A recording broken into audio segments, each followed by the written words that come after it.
While everyone else is filling their Instagram stories with their Spotify Wrapped, I'll do you one better. Here's my video reaction.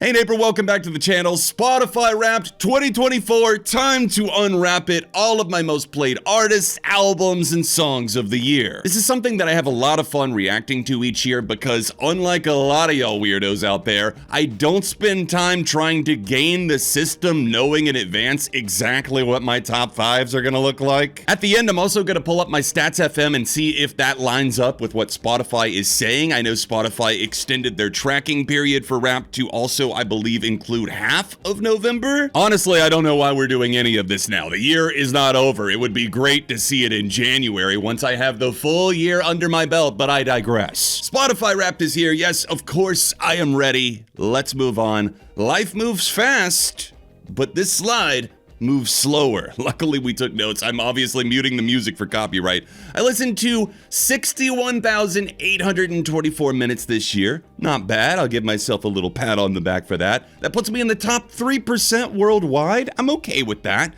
My biggest listening day was May 14th with 644 minutes. That's most of the day, isn't it? Almost 10,000 unique songs this year, and one song again and again and again. I'm gonna guess my top streamed track of the year. Would it be Green Day? Would it be Kendrick track? I'm gonna say Not Like Us, but that's not the answer. My top song was Burning Down the House, the Talking Heads cover by Paramore, and I was in the top 0.05. Okay, we'll take that too. That came out in January, so I think that makes sense as to why it would get the most plays, because it had the most time. Commitment never sounded so good. It didn't, did it, Spotify? Moving right along, while it's not a competition, it is. I think a lot of people have definitely gamified this streaming thing. The leaderboard of stats, my top songs of the year. Excited for this. Burning Down the House at number 1. That's My Floor by Magdalena Bay at number 2. Drifting by Night Tapes. That's interesting to see that in the top 5. Capricorn and Gen X Cops. Those first 2 singles from the Vampire Weekend album. I could not stop spinning. Drifting by Night Tapes was not even one of my favorite songs of the year, but I guess I did listen to it a lot in early winter, so it racked up them streams. I'm not mad at this. I wish it was a little bit more diverse, but that's okay. I changed a lot, and so is my listening. We're gonna take a look at my evolution over the year. I don't know if this is genres or dates. Okay, so I guess they are including December now from last year. That would explain why Drifting came in, because that song came out in December 2023. January was my mall goth permanent wave punk. Yeah.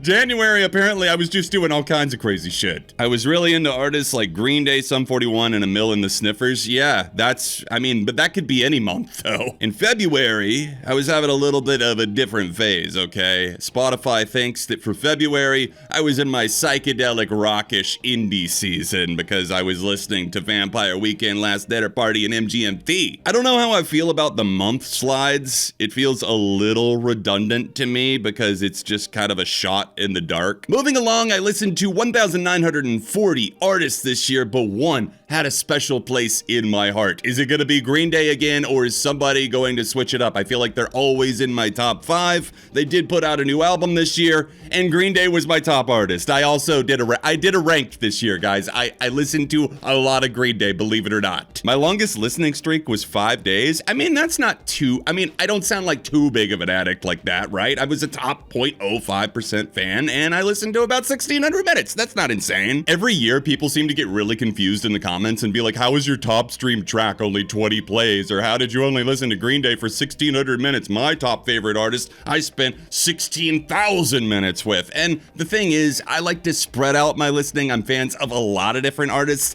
and I don't put all of my eggs in one basket case. Who else was getting a lot of play this year? Let's see my top 5 artists. Smoking on top 5s. Tell me Kendrick's in there somewhere. And he's not. Didn't quite put out the album in time, I guess, for it to be eligible. I've listened to GNX so much, and of course it came out just after the eligibility period on Spotify. Green Day, Magdalena Bay, Casey Musgraves, Charlie XCX, and Manic Street Preachers coming in there for the upset at number 5. Shout out to the Manics, a very underrated in the States Welsh band that have been kicking it since the late 80s. Amazing album since the early 90s. I really got more into them this year. Not mad about the top 5. I definitely spent a lot of time with those artists, but we also have some company moving in. I guess Spotify wants to give me another neighbor. Oh my God, is that Trey Cool? Thank you for supporting us and listening to our music on Spotify, especially the album Saviors. Much love. Someone on Green Day's team was like, hey Trey, I know you're in like Venice, Italy, like going through the canals right now with a mustache, but could you just film this quick Spotify thank you? It was a good year, okay? 2024 in music, unrivaled in the 2020s so far, I think. As promised, we're also looking at my Statsfm account to see if that streaming lines up with what Spotify was saying. Currently, I've got it set to the past 4 weeks where Kendrick is my top artist, but we're gonna set it to 2024 instead and see what comes out. Pretty close on the overall number of streams. Here, it's saying that I listened to 2008 different artists, a bunch of different albums with 63,971 minutes. It doesn't look like Spotify was too far off, but I'm really curious to see if my top tracks and albums look the same. The top tracks look a little different. Burning Down the House is still number 1, but $1 Million Baby at number 2? Where did that come from, Hannah? I'm just kidding, most of those were me. Gen X, Cops, Capricorn, Image. So that's my floor got booted out, and then Sinner. What I also like about Statsfm, we can go deeper than just 5 here. Image got bumped down to number 5. That's my floor at number 6. Sinner at number 7. And outside of the top 10, Dilemma, Living in the 20s, Von Dutch. Top artists does look the same for the most part, except Kendrick did make it top 5 overall for the year. I'm gonna say that that's the honest to God truth, because it is. It's in writing right there. Mannix got pushed down to number 7 on this version because I've been streaming Billy and Kendrick a little bit more. Garbage, Jack White, The Last Dinner Party, just outside rounding out the top 10. My top albums of the year, Saviors coming in at number 1 with Imaginal Disc getting more minutes, but technically less streams overall. Deeper Well, Casey Musgraves, Prelude to Ecstasy by, of course, The Last Dinner Party, No Name, Jack White, Brat by Charlie XCX, Rat Saw God, which I was very late to getting into by Wednesday. That was my winter album for sure. Only God Was Above Us, Posthuman Next Gen, and Hit Me Hard and Soft. It's interesting to look at the listening clocks because apparently this is my go-to window. That's like, what, 4 to 5 p.m. I'm streaming the most. I think that checks out.